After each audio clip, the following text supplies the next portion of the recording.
दोस्तों स्वागत है आपके अपने YouTube channel BK study point में। दोस्तों आज हम देखने वाले हैं बायोलॉजी से रिलेटेड बहुत ही महत्वपूर्ण जीके के क्वेश्चन। यदि आप किसी गवर्नमेंट एग्ज़ाम की तैयारी करते हैं तो इस वीडियो को पूरा देखिएगा। इसमें हमने टॉप 20 क्वेश्चंस को सिलेक्ट किए हैं जो कि बहुत ही इंपॉर्टेंट है। कई बार एग्ज़ाम में क्वेश्चन ये वाला पूछे गए हैं और उम्मीद है ये आगे भी पूछे जाएंगे, तो वीडियो को शुरू से लेकर अंत तक ज़रूर देखिएगा। स्टार्ट करते हैं बिना किसी देरी के। देखते हैं हमारा पहला सवाल क्या है। पहला सवाल है हमारा, मानव की पाचन नली लगभग कितने फीट लंबी होती है।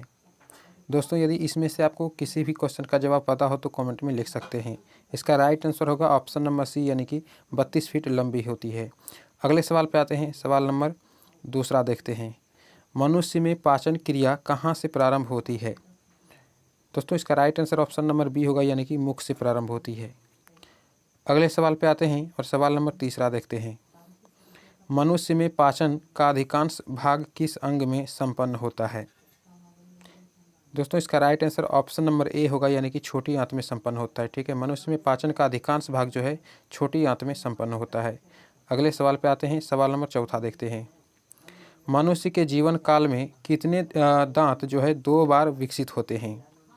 तो दोस्तों इसका right answer option number B होगा, यानी कि 20 दांत जो है उसके जीवन काल में, यानी कि किसी भी मनुष्य के जीवन काल में 2 बार आते हैं। जो टोटल होते हैं कितने दांत, 20 दांत होते हैं। अगले सवाल पे आते हैं। सवाल नंबर 5वां देखते हैं क्या है हमारा, अस्थियों एवं पेशियों को आपस में जोड़ता है, यानी कि अस्थियों एवं पेशियों को आपस में जोड़ने वाली लैंग्वेज को क्या बोलते हैं। तो इसका right answer option number B होगा, यानी उसे हम टेंडन बोलते हैं। अगर कहीं पे अस्थियों एवं पेशियों का जोड़ हो रही हो तो वहाँ पे हम क्या बोलेंगे, उसको टेंडन बोलते हैं। अगले सवाल पे आते हैं। सवाल नंबर 6 देखते हैं हमारा क्या है, अस्थि में कौन सा लवण सर्वाधिक मात्रा में होता है। तो दोस्तों इसका राइट आंसर क्या होगा, ऑप्शन नंबर सी, यानी कि कैल्शियम फॉस्फेट होता है। ठीक है, अस्थियों में सबसे ज़्यादा क्या पाया जाता है, कैल्शियम फॉस्फेट। अगले सवाल पे आते हैं। सवाल नंबर 7वां देखते हैं हमारा क्या है, वृद्धावस्था में मनुष्य की हड्डियां क्यों कमज़ोर हो जाती है। तो दोस्तों इसका right answer option number B होगा, यानी कि कैल्शियम की कमी से। ठीक है, कैल्शियम की कमी से वृद्धावस्था में किसी भी मनुष्य की जो हड्डियां होती है वो कमज़ोर हो जाती है कैल्शियम की कमी से। अगले सवाल पे आते हैं। सवाल नंबर 8वां देखते हैं हमारा क्या है, दांतों एवं हड्डियों में पाए जाने वाले तत्व हैं, यानी कि दांतों और हड्डियों में कौन सा तत्व पाए जाते हैं। तो दोस्तों इसका right answer option number A होगा, यानी कि कैल्शियम व फास्फोरस। दांतों और हड्डियों में कौन सा तत्व पाए जाते हैं, कैल्शियम और फास्फोरस पाए जाते हैं। अगले सवाल पे आते हैं। सवाल नंबर 9 देखते हैं हमारा क्या है, मानव शरीर के किस अंग की हड्डी सबसे लंबी होती है। तो दोस्तों इसका right answer option number A होगा, यानी जांघ की हड्डी जो है सबसे लंबी होती है, याद रहेगा।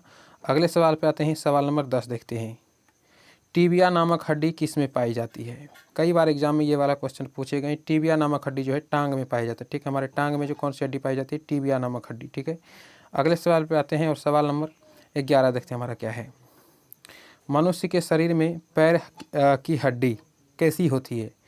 तो दोस्तों इसका जो राइट आंसर होगा, इसका right answer option number D होगा, यानी सरंध्री होती है। ठीक है, सरंध्री जो होती है हमारे शरीर की जो पैर की हड्डी होती है वो सरंध्री होती है, याद रखिएगा। ये थोड़ा सा अलग टाइप का नाम है, इसको याद रखिएगा। अगले सवाल पे आते हैं। सवाल नंबर 12 देखते हैं, ह्यूमरस अस्थि कहाँ पाई जाती है।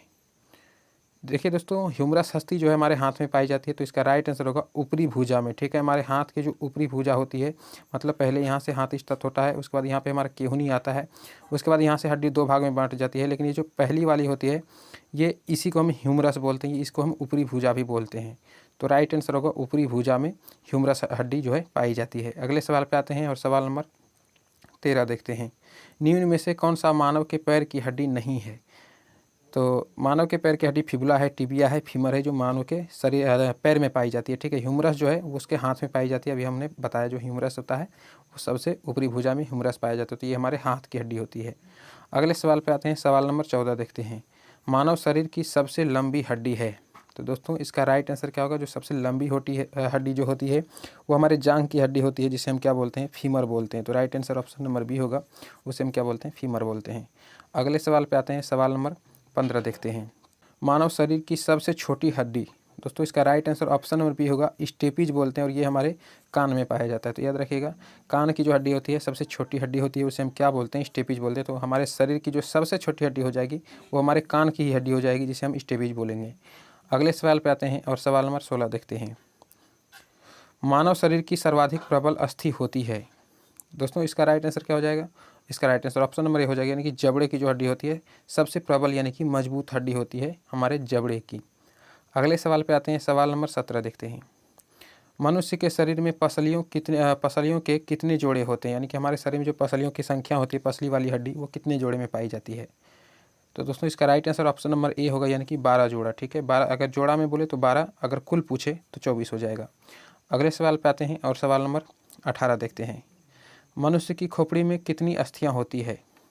दोस्तों इसका right answer option number B होगा, यानी कि 8 अस्थियां जो है हमारे खोपड़ी में पाई जाती है।